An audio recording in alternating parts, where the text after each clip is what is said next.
l'indipendenza non è una parola astratta, è una parola della quale non bisogna avere paura, è un futuro del quale soprattutto i più giovani potranno beneficiare se crederanno innanzitutto in se stessi.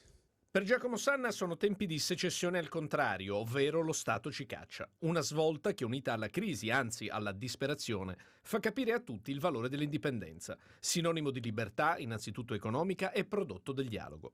Nato nel 21, fortissimo negli anni 80 e poi su e giù fino ai 5 consiglieri regionali di oggi, il Partito Sardo d'Azione osserva gli altri indipendentisti con amicizia e ironia. Io non ho bisogno di mettermi l'abito, come si dice, etnico mi si riconosce. Sanna preferisce coltivare il clima, spiegare cioè che l'indipendentismo serve innanzitutto a chi ha mutuo e famiglia e ha perso il lavoro, in un sistema debole e diverso.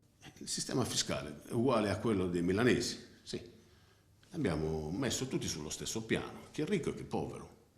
Come altri indipendentisti, Sanna guarda all'Europa, che sa riconoscerti come nazione senza Stato, dimenticata dall'Italia che invece non sa distinguere. La dimostrazione ce l'abbiamo anche in una battaglia che oggi stiamo facendo, che è quella sulla Tirrenia.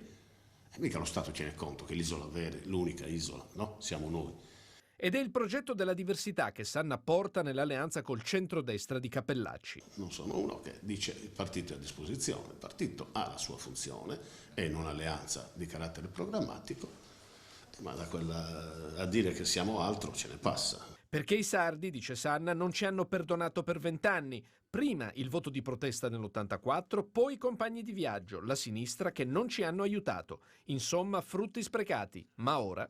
Io credo che questo partito abbia i numeri e soprattutto abbia la sua storia da mettere a disposizione per scrivere un futuro di quest'isola che ha necessità di radici importanti come quelle del Partito Sardo d'Azione.